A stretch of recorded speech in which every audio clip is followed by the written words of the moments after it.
So, a very good morning to all of you. Today, we will be starting the chapter waves. In the previous lecture, we have completed the chapter oscillations, and waves is the last chapter of our syllabus. Okay, so in this, we will read and understand following terms: wave motion, transverse and longitudinal waves, speed of wave motion, displacement relation for a progressive wave, principle of superposition of waves, reflection of waves, standing waves in strings and organ pipes. Acha, you must understand that fundamental node and harmonics are not in syllabus now. Doppler effect is also not in the syllabus for this session only due to ongoing pandemic. Okay, beats is there in the syllabus. So let us start.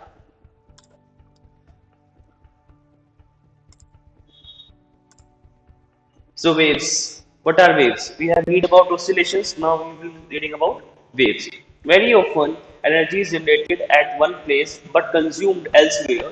The transportation of energy from its source to the receiving end can be done in two ways. By actually moving the matter carrying kinetic energy and delivering it to the other end, by the vibration of the particles of a medium and thus transferring energy from one medium to another. क्या बोल रहा है वो energy generated अगर एक जगह पे energy generate हो रही है और खर्च कहीं और हो रही है तो यहाँ पे हो क्या रहा है कि एनर्जी ट्रांसपोर्ट हो रही है एक जगह से दूसरी जगह तक तो वो दो तरीके से हो सकता है या तो जो मैटर है वो एक्चुअली अपनी जगह छोड़े और अपनी काइनेटिक एनर्जी को दूसरी जगह जाके डिलीवर करे मतलब उसको मूव करना पड़े बट अगर जैसे सॉलिड्स में होता है सॉलिड्स में जो पार्टिकल्स होते हैं मॉलिक्यूल्स होते हैं बहुत पास पास होते हैं ठीक है तो वहां पर वो अपनी मीन पोजीशन पे वाइब्रेट करना स्टार्ट कर देंगे और इस तरह से अपनी एनर्जी को ट्रांसफर करते हैं but in case of gas and liquid जो मॉलिक्यूल्स रहते हैं जो पार्टिकल्स रहते हैं वो दूर दूर रहते हैं तो उनको अपनी जगह छोड़नी पड़ती है दूसरे तक एनर्जी पहुंचाने के लिए ठीक है तो दो तरह से हो सकता है ऐसा the following illustration will help us understand this better.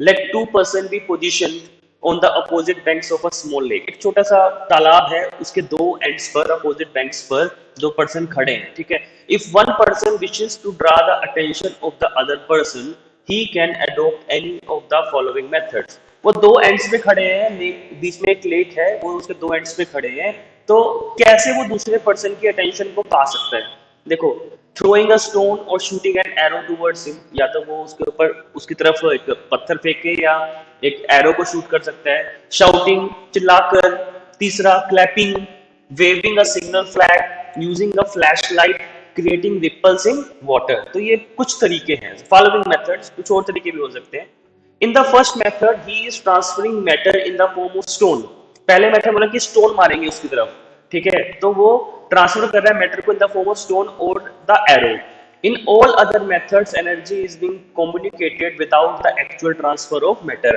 तो जो पहले वाला केस है उसमें तो एक्चुअल ट्रांसफर है मैटर का कि मतलब स्टोन की फॉर्म में मैटर हो गया वो डिस्टेंस को ट्रेवल कर रहे हैं ठीक है लेकिन जो दूसरे जो मेथड है जितने भी इसके अलावा जैसे पहले जो मेथड थे इस मेथड को छोड़ दे थ्रोइंग अ स्टोन और शूटिंग एन एरो बाकी जितने भी मेथड्स हैं उन सब में वो अपनी जगह नहीं छोड़ रहे हैं मैटर ठीक है वो वाइब्रेशंस को आगे पास करवा रहे हैं in all the other methods energy is being communicated without the actual transfer of matter in these methods energy is said to be transferred in the form of waves other examples of energy propagation by transfer of matter are electric current in a wire air current set up by unequal heating of the surface of the earth ocean tides in which energy is transmitted via fluid body bullet fired from a gun now formation of waves one of the familiar types of waves is the wave on the surface of water. Let a pebble be dropped gently on the calm surface of water in a pond. एक तालाब है उसमें मतलब water की surface बिल्कुल काम मतलब उस पर कोई मोशन नहीं है ठीक है तो उसमें अगर हम एक पत्थर फेंक दे एक पेबल फेंक दे before the pebble is dropped the surface of water is flat surface of water क्या बिल्कुल एक फ्लैट है और आपको पता है जो वाटर होता है उसके अंदर एक प्रॉपर्टी होती है surface tension due to which it will acquire minimum surface area ठीक है इसीलिए जो रेन ड्रॉप्स होती है स्फेरिकल होती है ठीक है when the payable falls it pushes the water under it downwards water being practically incompressible gets displaced and rises up all around in a ring the payable passes through water and reaches the bottom of the pond. ठीक है, तो कुछ इस तरह से waves बनेंगी उसमें। ठीक है, the water at P1 and P2 in trying to go back to its equilibrium position overshoots this position and goes below the normal level of water. This makes the neighboring water at P3, P and P4 to move up. यहाँ पे दिख रहा है आपको P1 और P2 ऊपर की तरफ जा रहे हैं। ठीक है, जो P3 है, P है और P4 है वो भी ऊपर की तरफ आ रहे हैं। When the water at P3, P and P4 tries to go back to the equilibrium position, it again overshoots this position. This makes the water level to rise up at P5 and P6. Thus the ripples spread outwards in the circles of increasing radii with P as center. ये आप सबने observe किया होगा कि पानी है, पानी में अगर आप पत्थर मारते हो तो उसमें रिपल्स बोलते हैं उनको, सर्कल के फॉर्म में, और लगातार जो रेडियस है वो बढ़ता जाएगा। ठीक है, दूसरा एग्जांपल देख लेते हैं। दूसरे एग्जांपल में क्या कर रहे हैं हम, यहाँ पर रस्सी है, एक रस्सी ली, उसको हमने एक किनारे को हमने बांध दिया और एक किनारे को अपने हाथ से पकड़ लिया। जैसे ही हम रस्सी को थोड़ा सा भी मतलब मोशन जर्क देंगे, ठीक है, तो कुछ इस तरह से वेव बन जाती है उसमें। Let one end of a long rope be attached to a rigid support and the other end held in the hand. If the rope is jerked suddenly by moving the hand in a single up and down motion as in figure A below, an impulse is passed along the rope from particle to particle. ठीक है, जिसकी वजह से एक hump बन जाएगा और वो आगे जाके पास करेगा। ठीक है, अब ये हमारे पास एग्जांपल्स थे, दो तरह के वेव्स हमने बना के दिखाई, एक तो पानी के अंदर और एक रस्सी में दिखाई हमने। ठीक है, अब इस दो टाइप्स की वेव होती है हमारे पास, मैकेनिकल। ठीक है, ये आपने ऑलरेडी 9th में पढ़ लिया है। These are the wave which require a material medium for their propagation and can be described using Newton's law of motion. Water waves, sound waves, seismic waves and shock waves. Seismic basically जब earthquake आता है तो वहां पे seismic waves बोलते हैं उन्हें। ठीक है, mechanical wave motion can be defined as the propagation of disturbance through a material medium. तो बेसिकली ये वो वेव्स हैं जिनको पास होने के लिए मटेरियल मीडियम चाहिए। अगर कोई मीडियम नहीं हुआ, जैसे कि वैक्यूम की अगर हम बात करें, वैक्यूम में कुछ भी नहीं होता वहां, ठीक है, फ्री स्पेस होता है वैक्यूम, तो वहां पे मैकेनिकल वेव्स नहीं बन पाएंगी, वहां पे नहीं चल पाएंगी। ठीक है, तो मैकेनिकल वेव्स की क्या प्रॉपर्टी है कि basically it requires a material medium to propagate. अगर वहां पे कोई मीडियम नहीं हुआ तो वो प्रोपगेट नहीं कर सकती। ठीक है, the two properties of a medium that governs the behavior of mechanical wave। तो पहली बात तो मीडियम होना चाहिए। अब मीडियम की भी दो प्रॉपर्टी है जिसपे डिपेंड करता है बिहेवियर ऑफ मैकेनिकल वेव्स। एक तो रीस्टोरिंग फोर्स, वो जो वेव्स हैं वो, या वो जो मीडियम है वो कितना रीस्टोरिंग फोर्स दे रहा है, और दूसरा एंड इनर्शियल मास। जैसे कि in case of a water wave, gravity provides a force that tends to restore the water to its equilibrium condition. अगर हम वाटर वेव की बात करें तो वहां पर कौन सी फोर्स है, ग्रेविटी है, जो कि रीस्टोरिंग फोर्स प्रोवाइड करती है। Water has inertial mass, therefore it overshoots the equilibrium condition, the disturbance persist and wave propagates.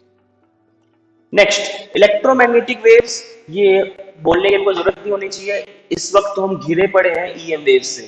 हमारा फोन, हमारे वाईफाई, ठीक है, हॉटस्पॉट्स, और भी मतलब एक्सरेज हम जो कर रहे हैं, या और भी जगह पर दूध को हम प्यूरिफाई कर रहे हैं। आपके घर पे जो वाटर प्यूरिफायर लगे हैं उसमें लिखा होता है यूवी। ठीक है, तो रेडिएशंस को तो हम यूज करेंगे। सबसे ज्यादा आपके फोन में यूज हो रहा है वो रेडिएशन, फोन, उसी की वजह से तो हम बिना तार के बात कर पा रहे हैं। वायरलेस कम्युनिकेशन अगर कहीं पॉसिबल है तो वो ईएम वेव्स की वजह से है। तो EM waves, these are the waves that can pass through vacuum in addition to passing through matter. तो ये कहीं से भी पास हो सकती है, चाहे वो वैक्यूम हो, चाहे वो मटेरियल मीडियम हो। A material medium is not necessarily required for their propagation. They consist of periodic variations of electric and magnetic field at right angles to each other and also at right angles to direction of propagation. कुछ ऐसे बनता है इनका diagram. अगर मैं इनको बना के दिखाऊं तो, अगर मैं बनाऊं एक ऐसे डायग्राम, तो यहाँ पर मान लो ये इसके एक्स के अलोंग वेव चल रही है, वेव मोशन। ठीक है, वेव है चल रही है यहाँ पर, तो इलेक्ट्रिक फील्ड वाई के लॉन्ग चल रहा है मान लो ऐसे। ठीक है, तो जो मैग्नेटिक फील्ड होगा वो जेड के लॉन्ग होगा। तो तीनों एक दूसरे के परपेंडिकुलर होंगे। मैं दो डॉटेड बना रहा हूँ, ये क्या है, मैग्नेटिक फील्ड है, और जो मैंने डार्क बनाया ये क्या है, इलेक्ट्रिक फील्ड है। Matter waves are associated with moving electrons, protons, neutrons, and other fundamental particles, and even atoms and molecules. Because we commonly think of these as constituting matter, such waves are called matter waves. इनका नाम matter wave इसलिए पड़ा because जब भी electron, proton या neutron से कोई भी फंडामेंटल पार्टिकल्स, इवन एटम्स और मॉलिक्यूल्स मूव करते हैं तो उनके साथ ये मैटर वेव्स चलती हैं. ठीक है. नेक्स्ट, अब मैकेनिकल वेव्स के दो टाइप्स हैं फर्दर, ट्रांसवर्स और longitudinal.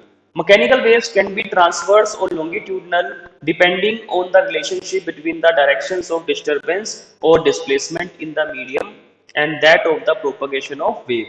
In this type of wave motion, the particles of the medium vibrate at right angles to the direction of propagation of wave. Examples of transverse wave. Transverse wave के example क्या क्या हैं? Waves formed on the surface of water, waves along a straight string, electromagnetic waves. अच्छा, यहाँ पे ध्यान रखना, यहाँ पे दो चीजें हैं. ये जो ऊपर वाला पॉइंट है इसको बोलते हैं क्रेस्ट, और ये जो नीचे वाला जो पॉइंट है इसको बोलते हैं ट्रफ. तो ट्रांसवर्स वेव के बेसिकली दो उसमें जो पार्ट्स बोल सकते हैं आप, क्रेस्ट और trough. Maximum displacement from mean position is crest, minimum displacement from mean position is trough. Basically दोनों एम्पलीट्यूड ही है, लेकिन एक पॉजिटिव की तरफ है, एक नेगेटिव की तरफ है. Okay.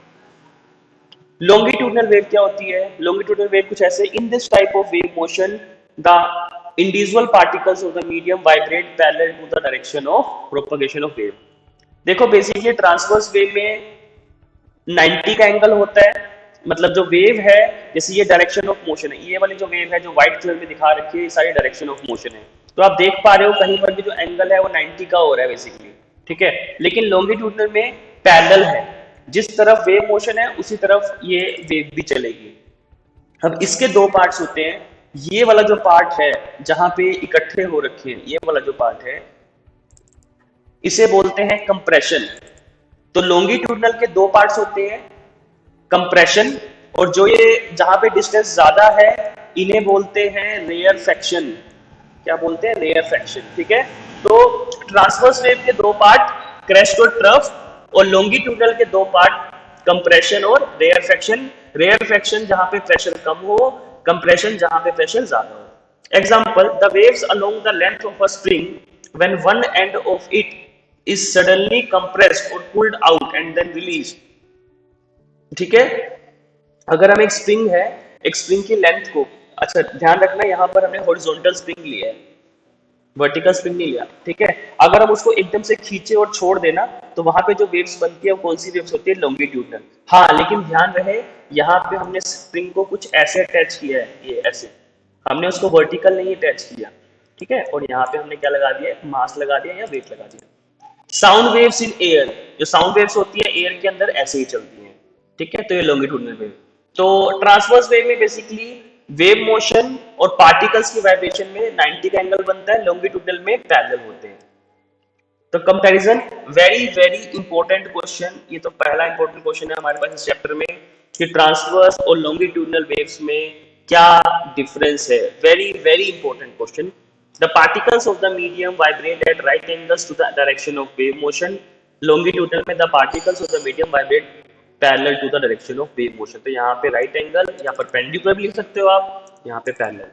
The wave is propagated in the form of crest and troughs. इसमें crest और trough बनती है, और इसमें क्या बनती है? Compression and rarefactions. ये वाला जो मोशन है ये सॉलिड्स में ज्यादा पॉसिबल है, लिक्विड में भी सिर्फ उसकी सरफेस पे, लिक्विड के अंदर नहीं. ठीक है. बट ये जो लॉन्गिट्यूडनल वेव्स है ये हर मीडियम में पॉसिबल है, चाहे सॉलिड हो, चाहे लिक्विड हो, चाहे गैस हो. बट ये ज्यादातर सॉलिड्स में और लिक्विड सरफेसेस पे, सिर्फ सरफेस पे होगा, लिक्विड के अंदर नहीं. These waves can undergo polarization. These waves do not undergo polarization because polarization के लिए जो वेव है वो कैसी होनी चाहिए हमारे पास? वो कैसी होनी चाहिए? ट्रांसवर्स होनी चाहिए. ओके. अच्छा, यहाँ पे एग्जांपल भी देके कंपैरिजन कर सकते हो. इसका एग्जांपल है लाइट वेव्स और इसका एग्जांपल है साउंड वेव्स. ठीक है. ये कुछ देखो ऐसे वेव चलती है अपने मीन पोजीशन पे. देखो कभी क्रेस्ट आ रहा है, कभी ट्रफ आ रहा है. ओके. ये वेव कुछ ऐसे चलती है, आप देख पा रहे हो इसमें फिगर में. अब इसकी कुछ प्रॉपर्टीज हमने ऑलरेडी टर्म्स पढ़ ली, जल्दी पढ़ेंगे इनको. सबसे पहले टाइम पीरियड क्या होता है? Time period of wave motion is the time in which a particle of the medium completes one oscillation. We have already read this in oscillation chapter, that is to and fro motion about its mean position. Frequency, number of waves produced per second or the number of oscillations made by a particle of the medium per second. Frequency का formula f is equal to 1 by t, आप f की जगह nu भी डाल सकते हो. Wavelength, it is the distance traveled by the wave in the time in which particle of the medium completes one oscillation. ठीक है, या आप ये भी कह सकते हो the distance between two consecutive crests और two consecutive troughs. दो crest के बीच का डिस्टेंस या दो ट्रफ के बीच का डिस्टेंस क्या है, वेवलेंथ है. नेक्स्ट, अच्छा, इन केस ऑफ लॉन्गिट्यूडनल वेव दो कंप्रेशन के बीच का डिस्टेंस या दो रेयरफेक्शन के बीच का डिस्टेंस भी क्या हो सकता है, वेवलेंथ हो सकता है. Amplitude, it is the maximum displacement of particle of the medium from its mean position. Face, ये सब टर्म्स हमने ऑब्जर्वेशन में पढ़ लिए, एक बार से दोबारा पढ़ लेंगे. फेस, ठीक है. When a wave passes through a medium, the particles of the medium vibrate about their respective mean position in the same manner, but reach the corresponding position in their paths at different instants of time. These relative positions represent the phase of the motion. It is measured either in the terms of angle of the particle as described, denoted by 2 pi, fraction of 2 pi. ठीक है, 2 pi है बेटा, 2 pi मतलब 360 basically. ठीक है, क्योंकि पाई की value होती है 180. और the time that has elapsed measured in the time period t since the particles last passed through its mean position in the positive direction. Next, the phase difference between any two particles indicate the extent by which they are out of step with each other. अगर हम phase difference निकाल लेंगे तो पता चल जाएगा कि उन दोनों में जो सिंक है वो क्यों नहीं हो पा रहा, कितने एंगल का फर्क है उन दोनों के अंदर. ठीक है, फॉर एग्जाम्पल अ क्रेस्ट, जैसे हमें पता है साइन और कोसाइन वेव में क्या फर्क है. जब साइन 0 पे होता है, कोसाइन या तो मैक्सिमम पे होगा या मिनिमम पे होगा, 0 पे नहीं होता. तो उन दोनों में बेसिकली 90 का फर्क है, फेज का डिफरेंस है 90 का. ठीक है, अब ये टर्म्स है कुछ, ये पढ़ रखी है हमने. वेवलेंथ क्या होता है, एम्पलीट्यूड क्या होता है, फ्रीक्वेंसी क्या होता है, पीरियोडिक टाइम क्या होता है, स्पीड क्या होती है. The distance move by a wave crest पर सेकेंड, या सिंपली अगर बोले तो speed is equal to wavelength upon time period. Wavelength upon time period. यहां मैं अगर लिखूं तो v is equal to lambda upon time period. और आपको पता है 1 बाई टी किसका फॉर्मूला होता है, अभी हमने पढ़ के आए, फ्रीक्वेंसी का. किसका फॉर्मूला होता है, फ्रीक्वेंसी का. तो वेलोसिटी का फॉर्मूला क्या होता है, वहां से फ्रीक्वेंसी इंटू लैम्डा, ये एक और फॉर्मूला है, ये यूज होगा. ये स्पीड का फॉर्मूला क्या है, तो स्पीड का formula frequency into wavelength, frequency into wavelength. ठीक है. Wave graphs, waves can be represented graphically in 2 ways. 2 ways में हम उसको रिप्रेजेंट कर सकते हैं. Displacement, distance. ठीक है, डिस्प्लेसमेंट और डिस्टेंस के बीच का अगर हम ग्राफ बनाए तो ऐसे बनेगा, डिस्प्लेसमेंट और टाइम का ग्राफ बनाए तो ऐसे बनेगा. ठीक है, तो अगर डिस्प्लेसमेंट डिस्टेंस का ग्राफ अगर हम बनाए तो ये क्या है, क्रेस्ट, और ये भी क्या है, क्रेस्ट. तो दो क्रेस्ट के बीच का डिस्टेंस क्या है, वेवलेंथ. ये क्या है, ट्रफ, ये भी क्या है, ट्रफ. तो दो ट्रफ के बीच का डिस्टेंस भी क्या है, वेवलेंथ ही है. It is also wavelength lambda. Okay, और ये क्या है, एम्पलीट्यूड. अच्छा, अगर डिस्प्लेसमेंट टाइम के बीच का बनाए तो दो क्रेस्ट के बीच का जो गैप है उसे हम क्या कहेंगे, टाइम पीरियड. क्या कहेंगे उसे हम, time period.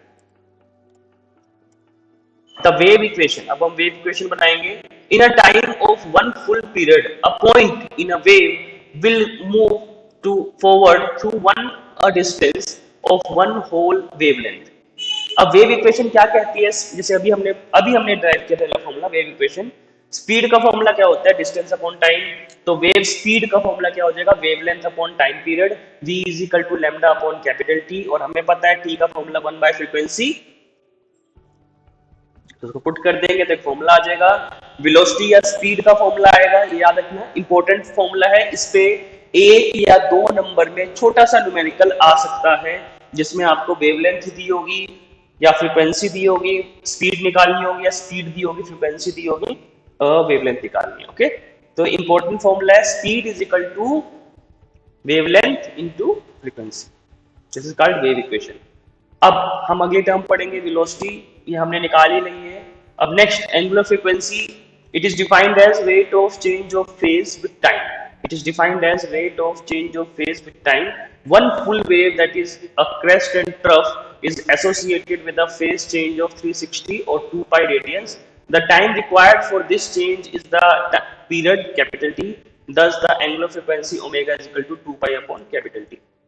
Wave number, it represents the number of waves in unit distance. A distance lambda meter contains one wave, hence 1 meter contains 1 by lambda waves. तो nu bar is equal to 1 by lambda. तो ध्यान रखना है wave number है, wavelength, frequency वाला निशानी है लेकिन उसके ऊपर बार लगा हुआ है ऐसे, ये फ्रीक्वेंसी नहीं है, फ्रीक्वेंसी के ऊपर ऐसे बार लगा हुआ है, तो ये वेव नंबर बन गया।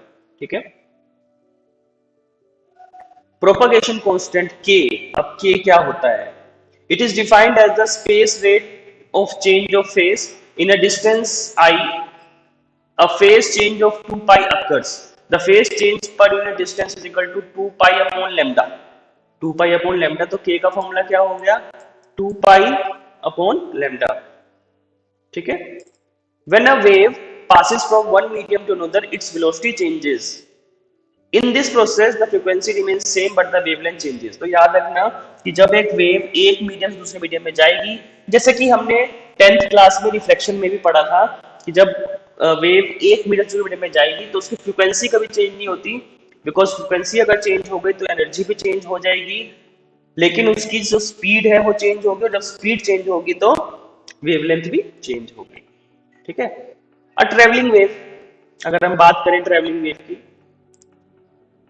ठीक है, तो उसकी जो वेवलेंथ है 200 है, टाइम पीरियड है वो 8 है, और जो उसकी इक्वेशन है वो ये है, this is the equation for a wave, y is equal to a is amplitude, sine या कोस भी हो सकता है यहाँ पर, ठीक है, 2 pi small t upon capital T, ठीक है, small t any instant of time और कैपिटल T फिक्स होता है, ये याद रखना है। स्मॉल टी और कैपिटल में फर्क क्या है? स्मॉल टी क्या होगा आपके पास? स्मॉल टी है एनी इंस्टेंट ऑफ टाइम, और कैपिटल टी है फिक्स होगा ये टाइम पीरियड। ठीक है, प्लस 5, और 5 की वैल्यू कितनी है? 2 pi X upon lambda. Characteristics of wave motion. Wave motion is the propagation of a disturbance produced by medium by the repeated periodic motion of the particles of the medium. It is only the energy of the disturbance that moves forward without any mass transfer. Okay, जो wave motion है basically propagation है disturbance का। देखो आपने पानी पढ़ा है, पानी में आपने एक पत्थर मारा तो आपने उसमें एक डिस्टर्बेंस क्रिएट की, वो डिस्टर्बेंस आगे फैलती जाती है। ठीक है, तो फैलती कैसे? Propagation of a disturbance produced in a medium by the repeated periodic motion of the particles of the medium. It is only the energy of the disturbance that moves forward without any mass transfer in an elastic medium. अगर हम एक elastic medium की बात करें, जो frequency है और amplitude है ऑसिलेशन का वो हमेशा सेम रहता है। फ्रीक्वेंसी और एम्पलीट्यूड क्या रहता है? सेम रहते हैं।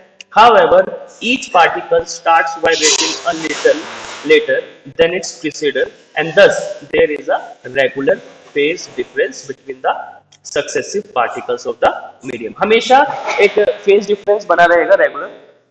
ठीक है, the wave velocity is different from the particle velocity. While the wave travels with a uniform velocity, the velocity of the particle is different at different positions.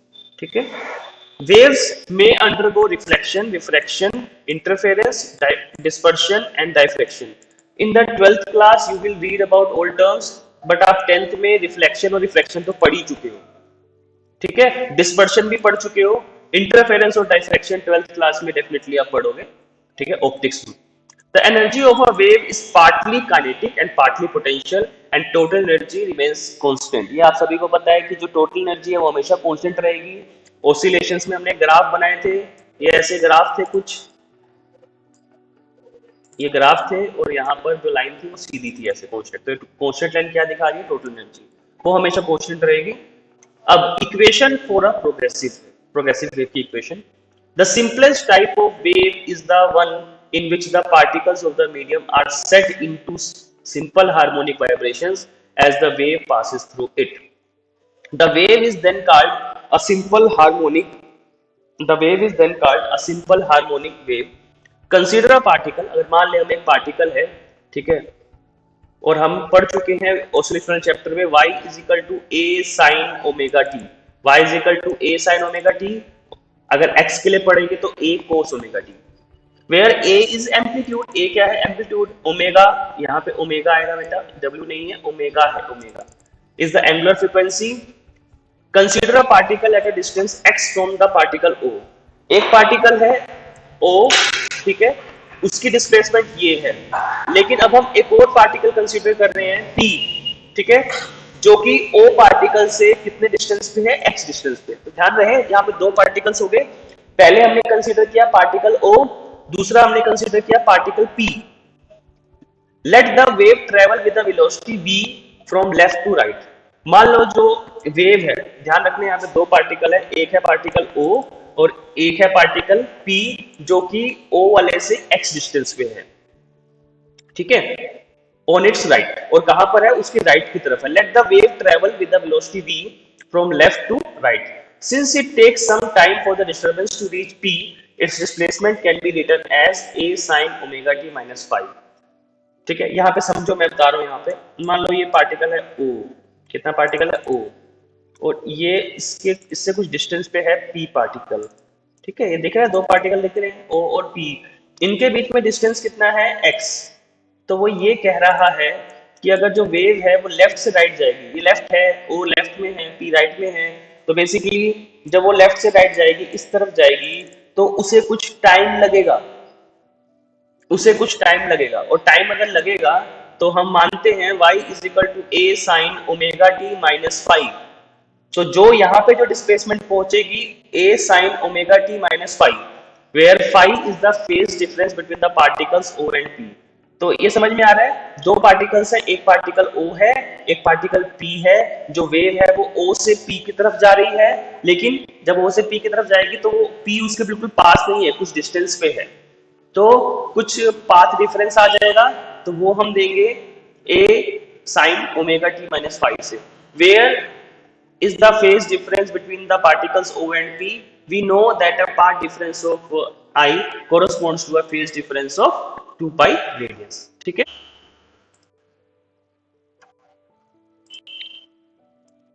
So phase difference को define करते हैं हम phi से, ऐसे, ठीक है, is equal to 2 pi upon lambda into path difference. Path difference कितना होता है, मान लो उसको x. तो पार्ट डिफरेंस क्योंकि देखो O से P पे हम बात करते हैं ना कि एक पार्टिकल है O पे, एक पार्टिकल है P पॉइंट पे, और उनके बीच में डिस्टेंस कितना है, x डिस्टेंस है, ठीक है, उनके बीच में डिस्टेंस कितना है, x है. तो देखो अगर O से कोई वेव चलेगी, उसे P पॉइंट तक पहुंचे, तो कितना डिस्टेंस कवर करेगी, वो x डिस्टेंस कवर करेगी. तो phase difference equal to 2 pi upon lambda into path difference. ठीक है, तो फाई का फॉर्मूला क्या हो गया, 2 pi upon lambda into x. x क्या है यहाँ पर, path difference, x is path difference, क्योंकि कोई भी वेव है उसको O से P पे जाना है, तो उसको इतना डिस्टेंस, और ये क्या है, फाई फेज डिफरेंस. तो इसको अगर हम सब्स्टिट्यूट कर दे फाई की जगह इक्वेशन नंबर 1.4 में, हमारे पास इक्वेशन क्या थी, 1.4, y is equal to a sine omega t minus 5. ठीक है, तो सब्स्टिट्यूट कर देंगे तो y is equal to a sine omega t, और फाई की जगह वैल्यू पुट कर देंगे 2 पाई x अपॉन लैम्डा. तो ओमेगा की वैल्यू क्या होती है, 2 पाई अपॉन t, y की वैल्यू क्या होती है, a साइन. ठीक है, तो ओमेगा की वैल्यू आएगी 2 pi upon capital T small t minus 2 pi x upon lambda, और y is equal to a sine. अब यहाँ से 2 पाई कॉमन आ गया, t by capital T minus x by lambda, और हमें पता है v is equal to lambda upon t होता है. v क्या होता है, लैम्डा अपॉन टी, तो t का फॉर्मूला क्या हो जाएगा, लैम्डा अपॉन v. तो यहाँ से हम वैल्यू पुट कर देंगे कैपिटल T की जगह, कैपिटल T की वैल्यू में क्या पुट की, लैम्डा अपॉन v, तो लैम्डा नीचे v ऊपर आ जाएगा माइनस x अपॉन लैम्डा. तो this is the final equation, ये मेन इक्वेशन है, यहाँ से लैम्डा कॉमन आ गया, तो y is equal to a sine 2 pi upon lambda vt minus x. ये इक्वेशन कई बार पेपर में आती है डिराइव करनी, डिराइव वेव इक्वेशन, तो ये इक्वेशन है. ठीक है, सिमिलरली अब देखो यहाँ पर अभी हमने क्या कंसीडर किया था कि जो पार्टिकल था O, वो बीच में था मान लो, ठीक है। अगर हम p वाले पार्टिकल के लिए निकालेंगे तो जो उसकी राइट हैंड साइड पे है, तो y is equal to a sine 2 pi by lambda vt minus x आया था। लेकिन अगर ये p पॉइंट लेफ्ट साइड पे होता, मतलब अगर ये p डैश मान लो यहाँ पे 4 पॉइंट, अगर वेव इस तरफ चलती राइट से लेफ्ट, तो ये वाली इक्वेशन आएगी। तो ध्यान रखना है, अगर लेफ्ट टू राइट जाएगी, अगर लेफ्ट टू राइट जाएगी, मैं लिख देता हूं यहां पर a साइन, ठीक है, यहां मैं लिख रहा हूं a sine 2 pi by lambda vt minus x, a sine 2 pi by lambda vt minus x, ये इक्वेशन है। जब वेव कहां से कहां जाएगी, लेफ्ट टू राइट जाएगी। तो ये डिपेंड करता है वेव कहां से कहां जा रही है। अगर लेफ्ट टू राइट जाएगी, मोस्टली यही जाती है, तो vt माइनस एक्स लेंगे। लेकिन अगर वो राइट से लेफ्ट की तरफ जा रही है, राइट से लेफ्ट, तो vt प्लस एक्स लेंगे। Next, superposition of waves. Superposition basically addition होता है। The principle of superposition of waves states that if two or more waves of the same nature travels past a point of the medium, then the resultant displacement of the medium at that point is given by vector sum. Basically, दोनों displacements का सम हो जाएगा। Superposition का मतलब ये होता है कि अगर दो वेव्स आदि इकट्ठी हो गई हैं, तो अब जैसे हमने 10th में पढ़ा हुआ है कि जब दो मैग्नेटिक फील्ड साथ में होते हैं, या तो वो अट्रैक्ट करते हैं या तो वो रिपेल करते हैं, ठीक है। अब आपने पढ़ा हुआ है पॉजिटिव और पॉजिटिव भी रिपेल करता है, नेगेटिव और नेगेटिव भी रिपेल करता है, लेकिन पॉजिटिव नेगेटिव अट्रैक्ट करते हैं। तो वैसे ही जब हम यहाँ पे दो वेव्स को इकट्ठा करेंगे, तो उनका जो नेट जो डिस्प्लेसमेंट है वो इंडिविजुअल डिस्प्लेसमेंट का सम होगा। तो that is y vector is equal to y1 vector plus y2 vector. y1 displacement of first wave, y2 displacement of second wave. It holds good in the case of waves in an elastic medium. Elastic medium में सही होता है, ठीक है। And electromagnetic waves, but not in the case of shock waves produced by large explosions. ये elastic medium और electromagnetic waves पे तो ये सही रहता है ये वाला प्रिंसिपल, लेकिन जो शॉक वेव्स होती है, जब बहुत बहुत बड़े एक्सप्लोजंस होते हैं, ठीक है, तो वहां पर ये लॉ फॉलो नहीं होता। Next, reflection of waves. अब आप देख पा रहे हो, देखो दोबारा से डायग्राम में देख पाओगे आप क्या हो रहा है। Reflection of wave eight a rigid boundary. Late us consider string, एक स्ट्रिंग ले लिया, ठीक है, is fixed to a rigid wall at its left end as shown in the figure. A pulse is allowed to propagate in the string. क्या किया हमने, यहाँ पर एक वॉल ले ली और उस वॉल से हमने बांध दिया, यहाँ पर एक रस्सी बांध दी, ठीक है। अब हमने क्या किया, उस पर एक जर्क दे दिया, ओके। तो यहाँ पर देखो आप वेव्स कैसे चल रही है, देखो देखो यहाँ पे ध्यान से वीडियो देखो आप। पहले वेव ऐसे जाएगी, टकरा के देखो उसका पाथ चेंज हो गया। यहाँ पे ध्यान से देखो इसको, देखो अभी देखो नीचे से आ रही है ना, टकराएगी और ऊपर हो जाएगा। तो यहाँ पर देखो उसका फेस चेंज हो रहा है, और कितने का चेंज हो रहा है, 180 का, क्योंकि पहले वो नेगेटिव की साइड जा रही है, फिर चेंज होके 180 का चेंज आएगा तो पॉजिटिव की साइड जाएगी। तो रिफ्लेक्शन में देखो यही हो रहा है, पहले मान लो ऊपर की तरफ वेव जा रही है, ये भी ऊपर की तरफ जा रही है, पहले दूर है, जैसे ही वो दीवार से टकराएगी तो पहले स्टेशनरी वेव बनेगी, उसके बाद देखो उसका फेस चेंज हो गया, और कितने का फेस चेंज हुआ, 180 का। तो इससे पता चलता है कि जब रिफ्लेक्शन होगा वेव का, तो 180 का फेस डिफरेंस आ जाएगा। कितने का, 180 का। देखो शुरुआत में ऊपर की तरफ जा रही है, जैसे ही वो दीवार तक पहुंचेगी, दीवार से टकराएगी, तो उससे रिफ्लेक्शन होगा। रिफ्लेक्शन होने की वजह से जो उसका पाथ है, एम्पलीट्यूड लगभग उतना ही रहेगा, लेकिन जो अगर इलास्टिक मीडियम है तो, लेकिन जो उसका पाथ है वो उल्टा हो जाएगा, बेसिकली पहले ऊपर की तरफ था, नीचे की तरफ है, ठीक है। When the pulses arrive at that end, it exerts an upward force on the wall by Newton's third law. अब यहाँ पे आप फोर्स कौन सा लॉ लग रहा है, न्यूटन का third law. The wall exerts an opposite force of equal magnitude on the string. जब वो पल्स अराइव करेगी किसी भी एक एंड पर, ठीक है, तो वो वॉल पर, दीवार पर एक अपवर्ड फोर्स लगाएगा, और न्यूटन का थर्ड लॉ बोलता है कि the wall exerts an opposite force of equal magnitude on the string. This second force generates a pulse. इसकी वजह से एक पल्स जनरेट होगी at the support the wall which travels back travel करेगी, ठीक है। तो यहाँ पर लिखा भी हुआ है 10, यहाँ पे सबसे इंपॉर्टेंट लाइन यही है कि for the reflection at a rigid boundary there is a phase reversal और फेज चेंज ऑफ पाई और 180 degree. Crest reflects as trough and vice versa. जो क्रेस्ट है वो ट्रफ की तरह एक्ट करेगी, और ट्रफ जो उसकी तरह। Time changes by t/2 and path changes by λ/2। अब ये तो था रिजिड सपोर्ट के लिए, लेकिन अगर reflection of a wave at open और फ्री बाउंड्री, अब यहाँ पर कोई रिजिड सपोर्ट नहीं है। अब देखो यहाँ पे diagram, let us consider string is tied to a ring. अब एक रिंग पे घरों में जो पर्दे लगे होते हैं वो एक पाइप पे टंगे होते हैं, ठीक है, लेकिन आजकल वो पर्दों में डिजाइन आ गया है कि वहां पे एक रिंग लगा देते हैं। उन रिंग्स का क्या फायदा है, क्यों लगाते हैं वो ring? Let us consider a string is tied to a ring which slides up and down, जो कि इजीली स्लाइड हो सकता है without any friction on a rod at its left end as shown in the figure. अब देखो यहाँ पर ये डायग्राम देखो, अब यहाँ पे रिजिड सपोर्ट नहीं है बेटा, यहाँ पे ध्यान रखना है रिजिड सपोर्ट नहीं है। यहाँ पे ये रिंग लगी हुई है, रिंग, और ये रिंग क्या है, ये इस डंडे के ऊपर घूम सकती है, ठीक है। तो देखो अब यहाँ पर समझ आ रहा है कुछ फर्क? अब फेस चेंज नहीं हो रहा है क्योंकि यहाँ पे रिंग है। ये रिंग क्या करेगी, जब इस पे फोर्स आएगी तो ये ऊपर चल, अब ये नीचे की तरफ है, बैलेंस है, तो ये ऊपर की तरफ जाएगी और फिर नीचे आ जाएगी घूम के, तो ये रिंग घूमेगी, लेकिन ये जो वेव है उसमें कोई फेस चेंज नहीं आएगा। यहाँ पे देखो आप ध्यान से, यहाँ पर क्या हुआ, देखो ये बैलेंस कंडीशन में है, ये रिंग, ये जो रिंग है बैलेंस कंडीशन में है, यहाँ तक वेव आई तो ये मूव करेगा, ये मूव करेगा नीचे की तरफ, फिर ये ऊपर आएगा, तो ये जो रिंग है वो मूव कर जाएगी, लेकिन जो वेव है उसका जो मतलब पाथ है वो चेंज नहीं होगा, वो सेम एंगल पे जाएगा, तो कोई फेस डिफरेंस नहीं आएगा। तो यहाँ पे एक बात आती है 10, for the reflection at a free और open boundary there is no phase reversal और फेज चेंज। तो बेसिकली यहाँ पे दो तरह के रिफ्लेक्शन है, एक अगर बॉल है या रिजिड सपोर्ट है, अगर उससे आप रिफ्लेक्शन कराओगे तो क्या होगा, 180 का फेज डिफरेंस आ जाएगा, क्रेस्ट ट्रफ और ट्रफ क्रेस्ट की तरफ, ठीक है। बट अगर आप एक रिंग या फ्री और ओपन बाउंड्री दोगे तो वहां पे कोई फेज चेंज नहीं होगा, क्योंकि सिंपल सी बात ये है ना, न्यूटन का थर्ड लॉ तो यही बोलता है ना कि जब वहां पे कोई दूसरी बॉडी होगी तभी तो अप्लाई करेगी ना, ठीक है। एक्सेप्शन, यहाँ पे एक्सेप्शन भी है और नोट है ये इंपॉर्टेंट, क्योंकि एक्सेप्शन ज्यादा इंपॉर्टेंट होते हैं पढ़ने।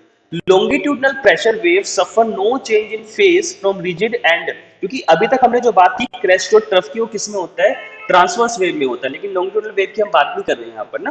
तो अब हम बात करें तो उनमें कोई फेज चेंज नहीं आएगा फ्रॉम रिजिड एंड बी, ठीक है, because compression pulse reflects as compression pulse, ठीक है। On the other hand, if longitudinal pressure wave reflects from the free end, it suffers a phase change of pi, that is compression reflects as rarefaction and vice versa. तो इसमें exception है, longitudinal में से अलग होता है।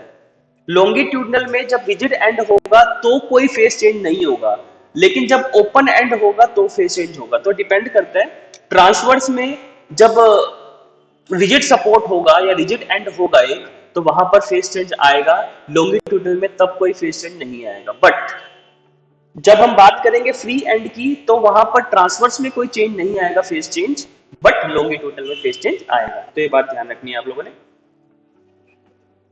सो thank you, we will continue this chapter in the next video. So दो topics रह गए, standing waves in strings and organ pipes और beats. Okay, so thank you all.